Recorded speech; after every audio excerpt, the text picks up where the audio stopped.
कि सेट 1 में जो क्वेश्चन होता है ना, तो कभी कभी सेट 2 में भी हो जाता है क्वेश्चन, सेट 3 में भी होता है, बस आगे पीछे होता है क्वेश्चन। वो तो कहते हैं कि सेट एक थोड़ा इजी बनाते हैं, एक थोड़ा हार्ड बनाते हैं और एक थोड़ा मॉडरेट बनाते हैं, ठीक है। तो डिपेंड करता है, पेपर मॉडरेट आता है हमेशा। देखो भाई, शो डेट करना है 7 को रेशनल नंबर, तो ये तो बच्चे को पता होगा कि लेट करते हैं, ये एज्यूम कर लेते हैं, ये तो पता है। लेट लिखो या एज्यूम लिखो, मर्जी है तुम्हारी। Let root 7 is an rational number, तो पता है सबको कि पहली लाइन तो यही लिखते हैं, रेशनल नंबर, लेट कर दिया, ठीक है।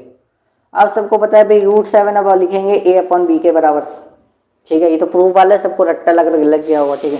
अभी a और b क्या है वो भी लिख दो भाई, where a and b are क्या है भाई,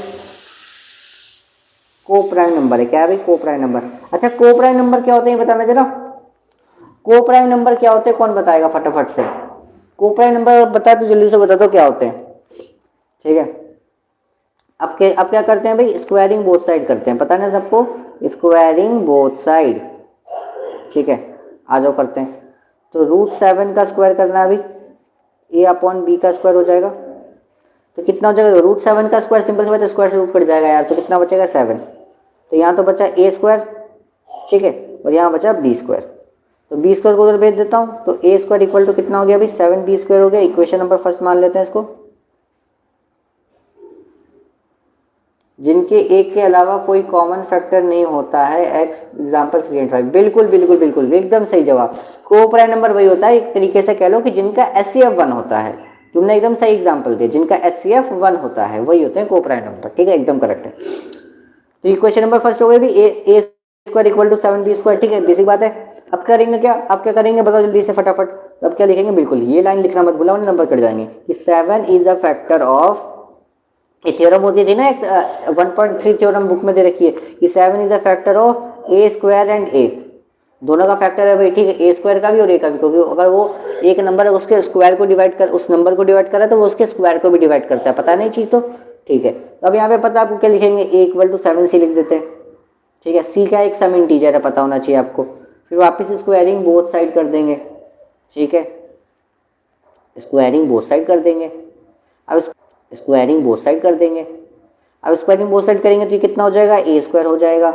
इसका स्क्वायर करेंगे तो 7 का स्क्वायर तो 49 हो जाएगा, और सी का स्क्वायर तो सी स्क्वायर रहने वाला है। अब यहाँ पे मैं यूजिंग कर लूँगा इक्वेशन नंबर फर्स्ट, कि मुझे ए स्क्वायर की वैल्यू पता है कितनी है, 7b स्क्वायर है, तो 7b square equal to 49c square.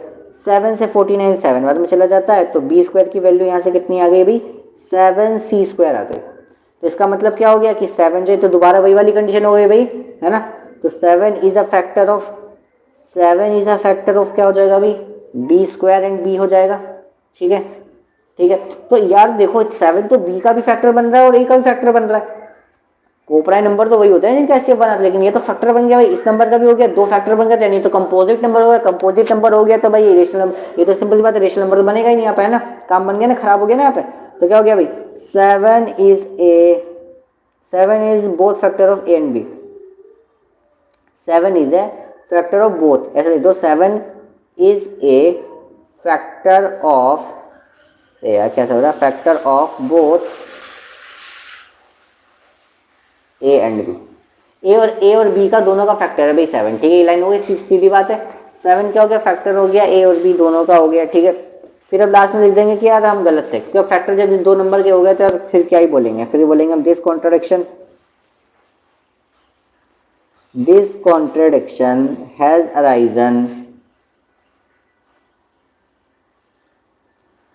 Arisen due to our wrong assumption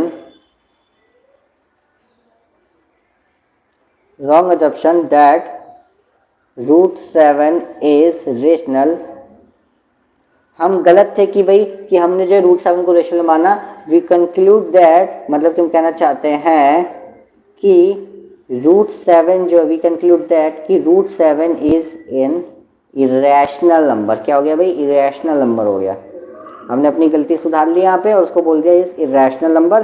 फिर लास्ट में लिख देंगे भाई हैंस प्रूव्ड, क्वेश्चन हो गया सॉल्व।